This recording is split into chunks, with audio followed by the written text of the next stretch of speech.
Subscribe कीजिए हमारे YouTube channel को और इस बेल आइकन के ऊपर क्लिक कीजिए हमारे लेटेस्ट वीडियो को सबसे पहले देखने के लिए। जिसे सब समझते छोटा मोटा एक्टर और निकला बच्चन परिवार का दामाद, शक्ल देखकर लगे गौसौ। नमस्कार दोस्तों, स्वागत है आप सभी का हमारे यूट्यूब चैनल पर। दोस्तों, बॉलीवुड में अनगिनत सितारे हैं और सभी के बारे में जान पाना हमारे लिए बहुत ही मुश्किल काम होगा। यहाँ हर रोज ऐसे कई किस्से कहानियाँ होते ही हैं जिनके बारे में हम चाह कर भी नहीं जान पाते हैं। यूँ तो बॉलीवुड से जुड़ी हर छोटी बड़ी खबर हमें हर रोज सोशल मीडिया के द्वारा मिलती रहती है, लेकिन कुछ खबरें ऐसे पर्दों के पीछे छुपी रहती है जिनके बारे में हमें सालों साल तक भनक भी नहीं लग पाती है और हम इन बटन से अनजान रहते हैं। और जब हमें ये पता चलती है तो किसी बड़े झटके से कम नहीं होती। जैसे आज हम आपको बॉलीवुड के एक ऐसे एक्टर के बारे में बताने वाले हैं जिन्हें आप भी छोटा मोटा एक्टर समझते रहे होंगे, लेकिन असल में वो बच्चन परिवार के दामाद हैं।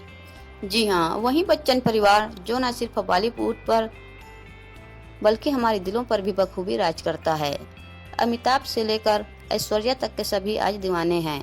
आज हम आपको बच्चन परिवार के उस दामाद के बारे में बताने जा रहे हैं जिन्हें आज तक आप सिर्फ बॉलीवुड का एक हीरो समझते थे। दरअसल हम यहाँ बात कर रहे हैं कुणाल कपूर की, जो कि एक एक्टर है और इन्होंने ज़्यादा फिल्में नहीं की है।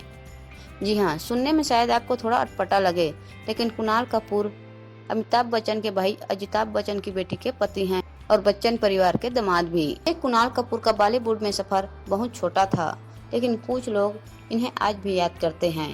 कुणाल कपूर ने बॉलीवुड में ज़्यादा फिल्में तो नहीं की, लेकिन जितनी भी फिल्में उन्होंने की है वो काफ़ी दमदार रही।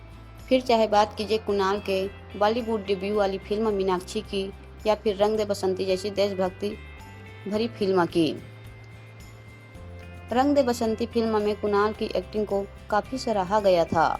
इसके बाद कुणाल उस वक्त सुर्खियों में आए थे जब खबरें उड़ी थी कि कुणाल अमिताभ बच्चन की भांजी नैना बच्चन को डेट कर रहे हैं, और तब इन्होंने काफ़ी सुर्खियां बटोरी थी।